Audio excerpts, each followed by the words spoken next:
ചന്ദ്രയാൻ 3യുടെ വിജയകരമായ ലാൻഡിങ്ങിനു ശേഷം ഗഗൻയാൻ വിജയത്തിലേക്ക് എത്തിക്കാനുള്ള തയ്യാറെടുപ്പുകളുടെ അവസാന ഘട്ടത്തിലാണ്. മനുഷ്യനെ ചന്ദ്രനിലെത്തിച്ച് സുരക്ഷിതമായി തിരിച്ചെത്തിക്കുന്ന ISROയുടെ സ്വപ്ന പദ്ധതിയാണ് ഗഗൻയാൻ. 2025 ഇന്ത്യയുടെ ഗഗൻയാൻ ദൗത്യം പ്രതീക്ഷിക്കുന്നത്. ചന്ദ്രനിലേക്ക് മനുഷ്യനെ എത്തിക്കാനുള്ള ഇന്ത്യയുടെ ആദ്യത്തെ ദൗത്യമായ ഗഗൻയാന്റെ പ്രത്യേകതകളിലൊന്ന് 4 സഞ്ചാരികളിൽ ഒരാൾ മലയാളിയാണ് എന്നതാണ്. ഗ്രൂപ്പ് ക്യാപ്റ്റൻ മലയാളിയായ പ്രശാന്ത് ബാലകൃഷ്ണൻ നായരും അജിത് കൃഷ്ണൻ, അങ്കദ് പ്രതാപ്, ശുഭാംശു ശുക്ല എന്നീ 3 വിംഗ് കമാൻഡർമാരുമാണ് കഠിന പരിശീലനം നേടിയ ഈ 4 സഞ്ചാരികൾ. 3 വർഷത്തെ തീവ്ര പരിശീലനം നൽകിയ ശേഷമാണ് ഇന്ത്യൻ വ്യോമസേനയിലെ ഈ 4 പൈലറ്റുമാർ ഗഗൻയാൻ ദൗത്യത്തിൽ പങ്കാളികളാകാൻ പോകുന്നത്. 60 വ്യോമസേന പൈലറ്റുമാരിൽ നിന്നാണ് യാത്രയ്ക്കായുള്ള അന്തിമ പട്ടികയിലേക്കുള്ള അവസാന 4 പേരെ ബഹിരാകാശ സഞ്ചാരികളായി തെരഞ്ഞെടുത്തത്. 60 പേരിൽ 12 പേർ വ്യോമസേനയുടെ ഇൻസ്റ്റിറ്റ്യൂട്ട് ഓഫ് എയറോസ്പേസ് മെഡിസിൻ നടത്തിയ ലെവൽ 1 സെലക്ഷൻ പാസ്സായവരായിരുന്നു.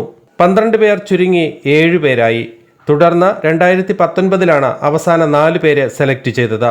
തിയറിറ്റിക്കൽ കോഴ്സുകൾക്ക് പുറമെ കഠിനമായ ഫിസിക്കൽ പരിശീലനവും പൂർത്തിയാക്കിയാണ് ഇവർ ഗഗൻയാൻ ദൗത്യത്തിനൊരുങ്ങുന്നത്.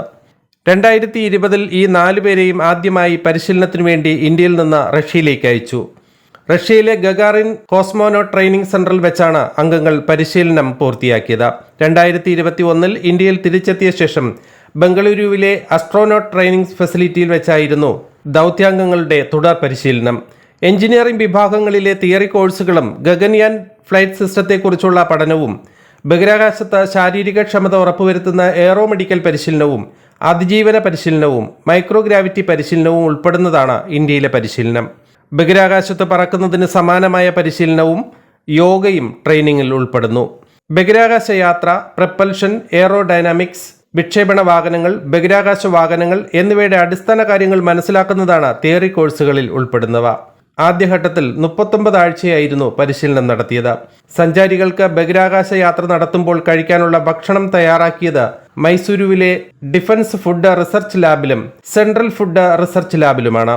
മനുഷ്യരെ സുരക്ഷിതമായി ബഹിരാകാശത്തേക്ക് കൊണ്ടുപോകുന്നതിനുള്ള ലോഞ്ച് വെഹിക്കിൾ, ബഹിരാകാശത്ത് ഭൂമിക്ക് സമാനമായ അന്തരീക്ഷം നൽകുന്നതിനുള്ള light support system, crew emergency escape എന്നിവ ഉൾപ്പെടുന്നതാണ് ദൗത്യത്തിലെ സുരക്ഷാ സംവിധാനങ്ങൾ. യാത്രികർക്ക് നിശ്ചിത കാലത്തേക്ക് കഴിയാനുള്ള സൗകര്യങ്ങൾ ഉൾപ്പെടുത്തിയാണ് ബഹിരാകാശത്തേക്കുള്ള പേടകം തയ്യാറാക്കിയിരിക്കുന്നത്. ബഹിരാകാശ യാത്രികരെ സുരക്ഷിതമായി ഭൂമിയിലേക്ക് ഇറക്കാനും ഇതിന് സാധിക്കും. ലോഞ്ച് വെഹിക്കിൾ മാർക്ക് 3 എന്ന ISROയുടെ ഏറ്റവും ശക്തിയേറിയ വിക്ഷേപണ റോക്കറ്റിലാണ് ഗഗൻയാൻ പേടകം ഭ്രമണപഥത്തിലെത്തുക. 8000 കിലോഗ്രാം ഭാരമുള്ള പേടകത്തിന് 2 ഭാഗങ്ങളുണ്ട്: ക്രൂ മൊഡ്യൂളും സർവീസ് മൊഡ്യൂളും. ഭൗമാന്തരീക്ഷത്തിൽ പേടകം തിരികെ എത്തുമ്പോഴുണ്ടാകുന്ന കനത്ത ചൂട് അതിജീവിക്കാൻ ലക്ഷ്യമിട്ടുള്ള ക്രൂ മൊഡ്യൂളിന് ഇരട്ട ഭിത്തിയാണുള്ളത്. പ്രധാനമായും മനുഷ്യനെ ചന്ദ്രനിലെത്തിക്കാനുള്ള തങ്ങളുടെ ശേഷി തെളിയിക്കുകയാണ് ആദ്യ ഗഗൻയാൻ ദൗത്യത്തിലൂടെ ISROയുടെയും ഇന്ത്യയുടെയും ലക്ഷ്യം. US, റഷ്യ, ചൈന എന്നിവർക്ക് ശേഷം ഈ ലക്ഷ്യം കൈവരിക്കുന്ന 4ാമത്തെ രാജ്യമാകും ഇന്ത്യ.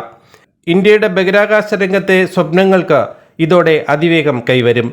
ഹ്യൂമൻ റൈറ്റഡ് LVM-3 റോക്കറ്റാണ് ഗഗൻയാന്റെ വിക്ഷേപണ വാഹനം. 1969 ജൂലൈ 20 അമേരിക്കക്കാരനായ നീൽ ആംസ്ട്രോങ് ആണ് ആദ്യമായി ചന്ദ്രനിൽ കാലുകുത്തിയ മനുഷ്യൻ.